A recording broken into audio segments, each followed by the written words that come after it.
ये भारत के लिए कोई अच्छी खबर नहीं है। आईएमएफ ने साफ साफ ये कहा है कि भारत का जो जीडीपी कैलकुलेट करने का जो मेथोडोलॉजी है उसमें कई खामियां हैं। एक हमारी ब्रांडिंग रही है कि भाई सारी दुनिया में भले ग्रोथ इतनी उम्दा ना हो और भारत में फिर भी 6.5-7% रहती है और ये फास्टेस्ट ग्रोइंग इकोनॉमी है। तो इस वाले ऐसे जो हमारा जो ब्रांडिंग है इसको झटका लगा है। तो क्या ये जानबूझ करके इस तरह से आंकड़े पेश किए जा रहे हैं सरकार की तरफ से? हिंदुस्तान को सी ग्रेड में जाना एक अच्छी बात नहीं है। एक मेरे हिसाब से एक दुखद बात है। आउटपुट कुछ दिखाता है और खर्चा कुछ दिखाता है, आमदनी कुछ दिखा रहा है, खर्चा कुछ और दिख रहा है।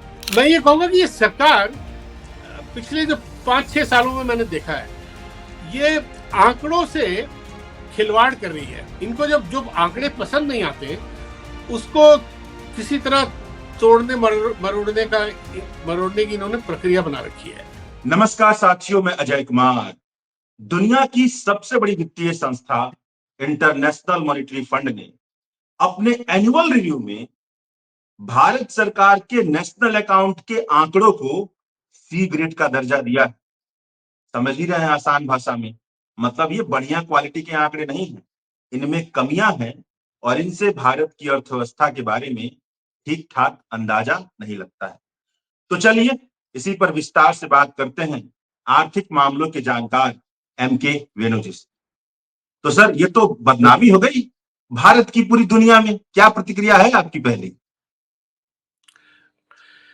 देखिए, ये भारत के लिए कोई अच्छी खबर नहीं है, क्योंकि भारत अपने आप को पिछले दिनों में आपने देखा होगा 1-2 साल में अपने आप को एक बहुत ही एक मेजर बड़े अर्थव्यवस्था के रूप में अपने आप को प्रोजेक्ट कर रहा था। और जैसा कि हम सब देख रहे हैं कि 4th लार्जेस्ट इकोनॉमी बताया जा रहा था कुछ महीनों पहले कि हम धीरे धीरे हम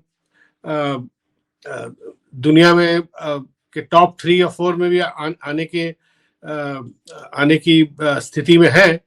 और ये हमेशा भारत की तरफ से ये हमारा पब्लिक रिलेशन ये रहता है कि इंडिया ऐसे समय में जब और जगह मंदी होती हुई दिख रही है, हिंदुस्तान फिर भी 6.5-7% जीडीपी ग्रो करता है।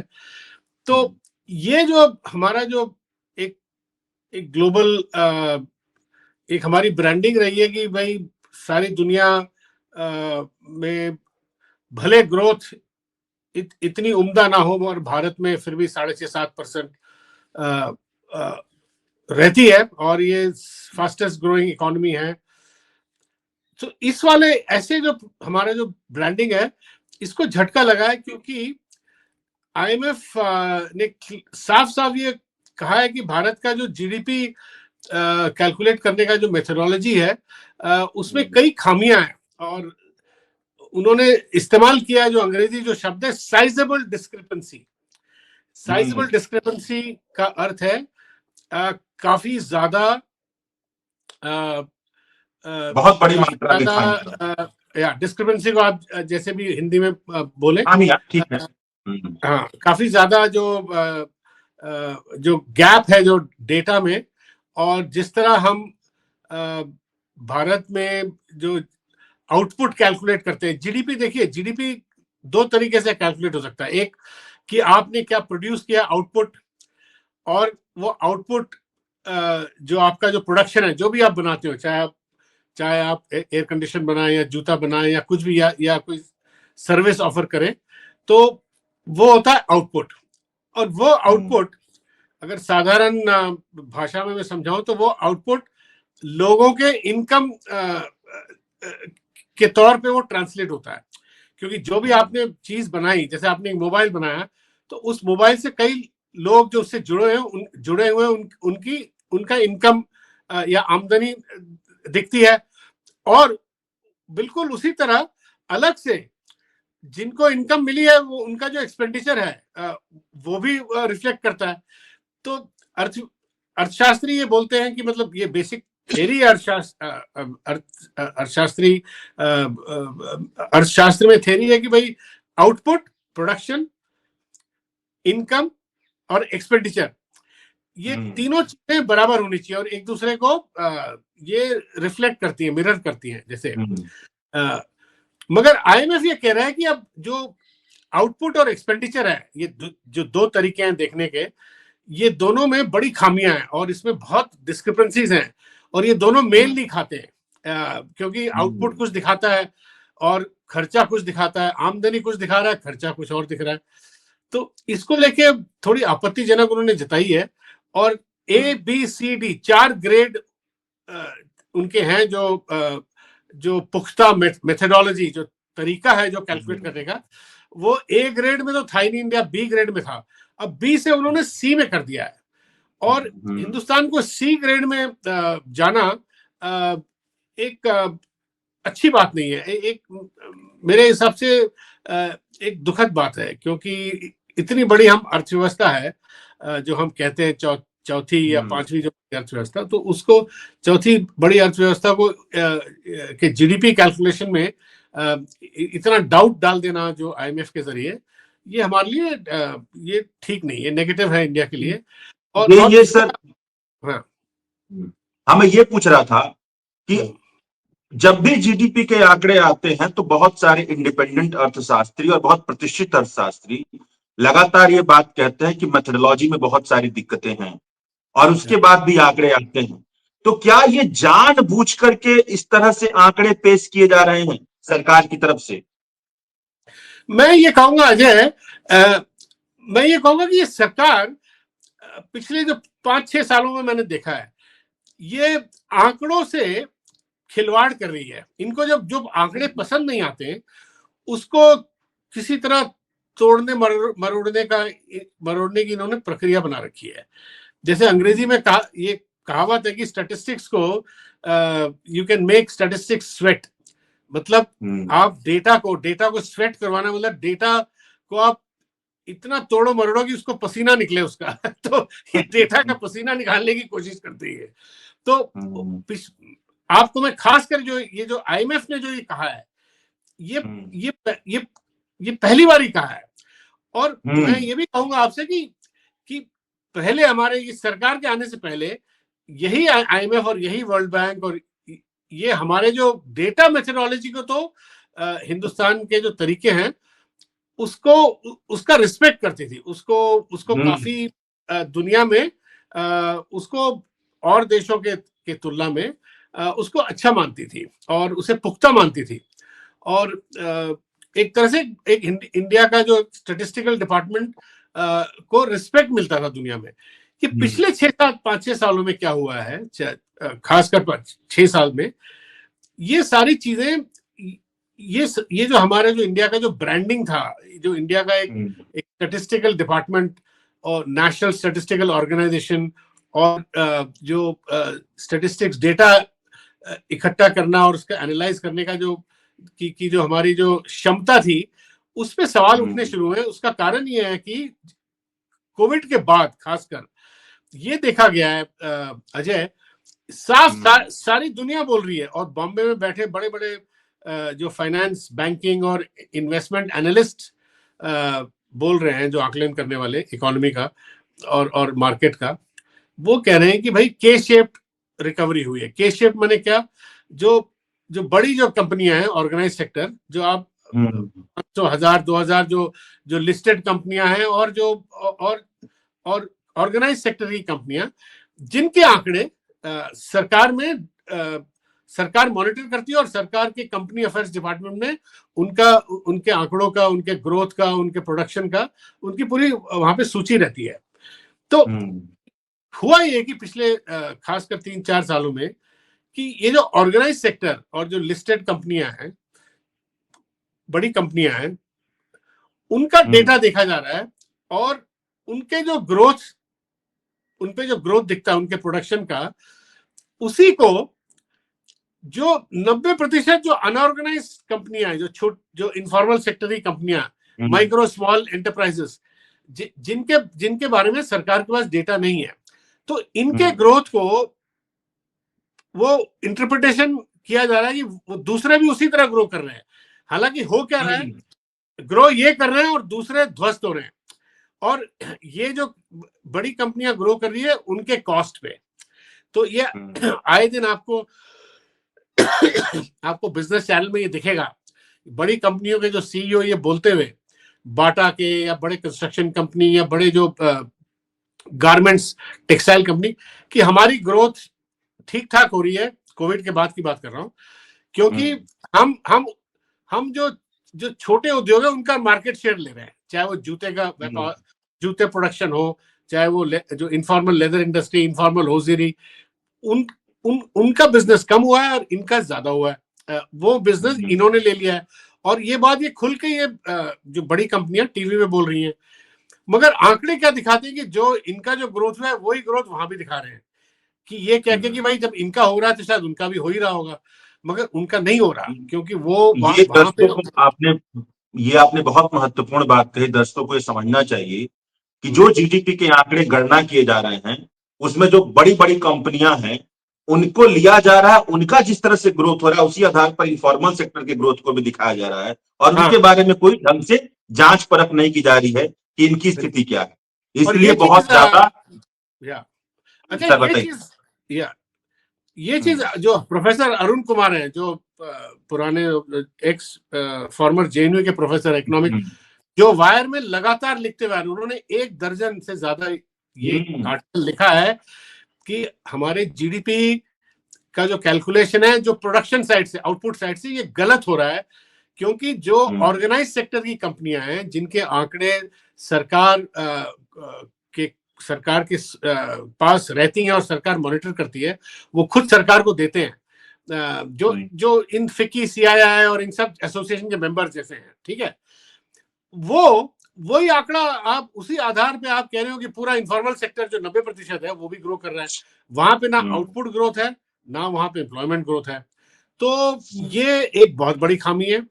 दूसरी खामी, जो हमारी जो स्टैटिस्टिक्स डिपार्टमेंट है अजय, वो जैसे मैंने आपसे कहा, वही डिपार्टमेंट जिसको दुनिया में लोग जिसकी सराहना करते थे, उस पे मोदी सरकार ने बड़ा प्रश्न चिन्ह लगाया है। जैसे एनएसओ, जो नेशनल कंज्यूमर एक्सपेंडिचर सर्वे,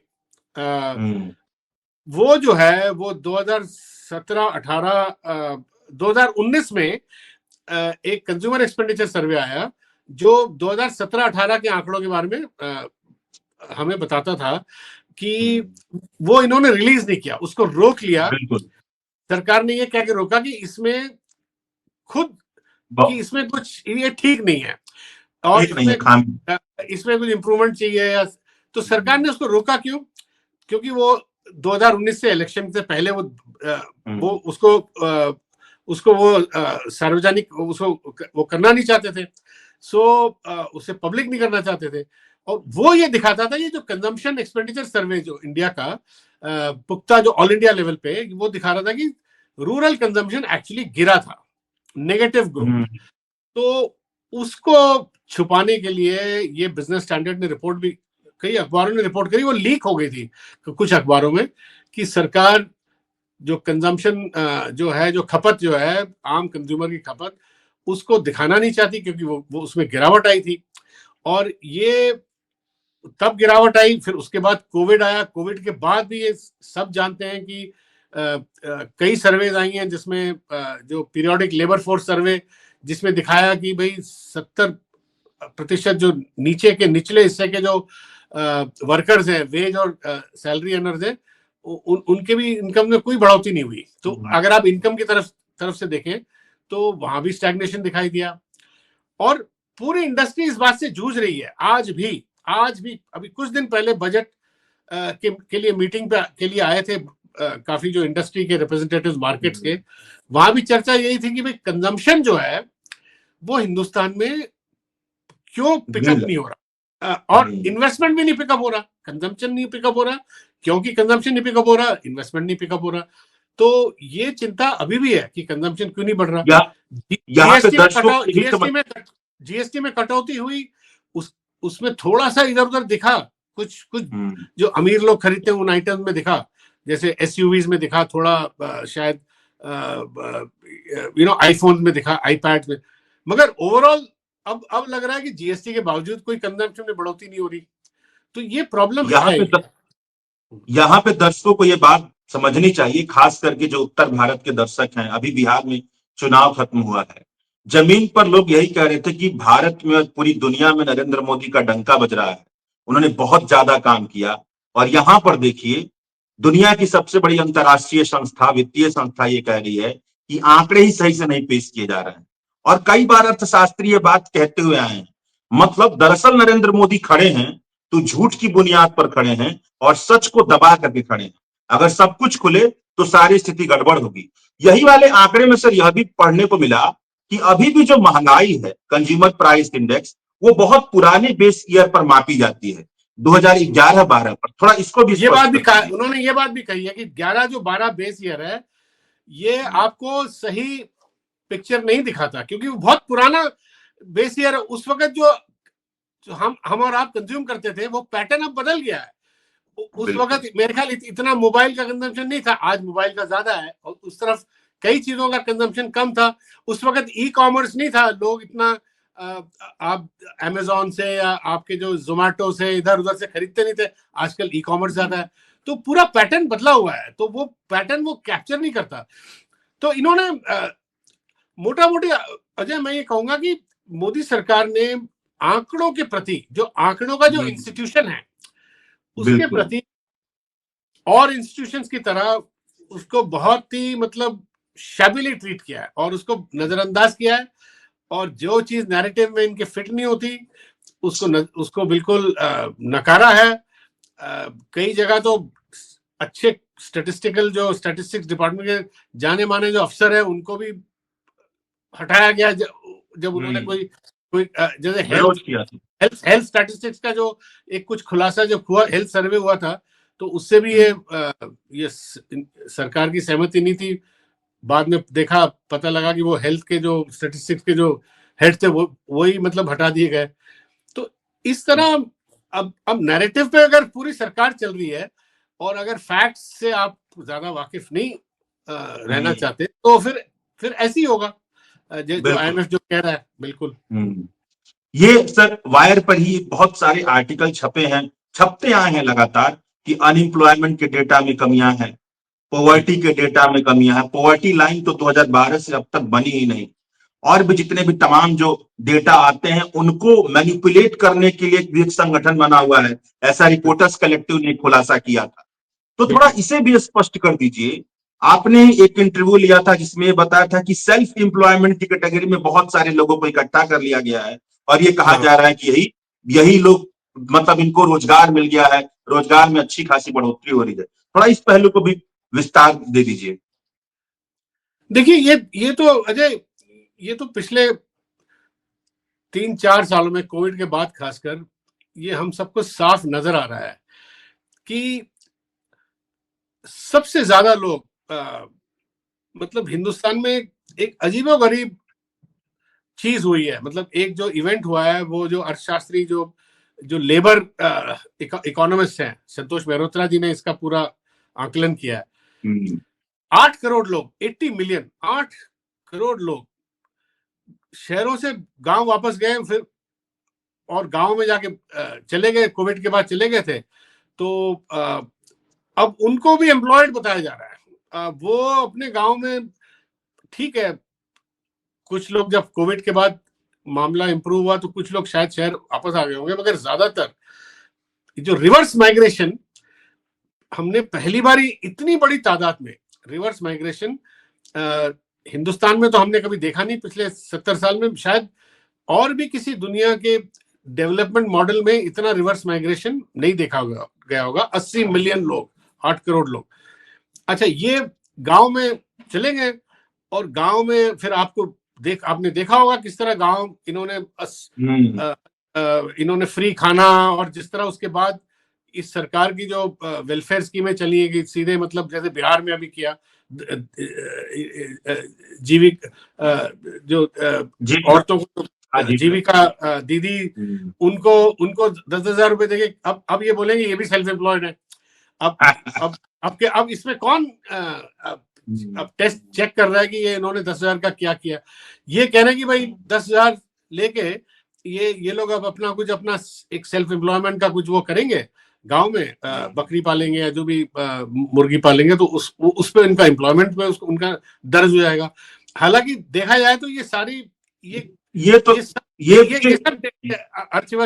अर्थशास्त्री बोलेंगे डिस्गाइज अनएम्प्लॉयमेंट है। इसमें कोई जो आदमी कुछ घंटे खेतों में बैठता है, रात को अगर पहरा देता है, तो उसे भी ये लोग एम्प्लॉयड माना जा रहा है। तो ऐसे करके इन्होंने एम्प्लॉयमेंट के आंकड़े बढ़ाए हैं। जो गांव वापस चले गए उनको इन्होंने एम्प्लॉयड दिखा के सेल्फ एम्प्लॉयड दिखाया। इसी वजह से सर एक अर्थशास्त्री जी का आर्टिकल छपा है इंडिया फोरम वेबसाइट पर, वहां पर यह दर्ज है कि जो लकड़ी ढोने वाली महिलाएं हैं उनको भी रोजगार में गिना गया है बिहार में। ऐसी स्थिति है। और जो ये आपने बताया, हाँ सर बताइए।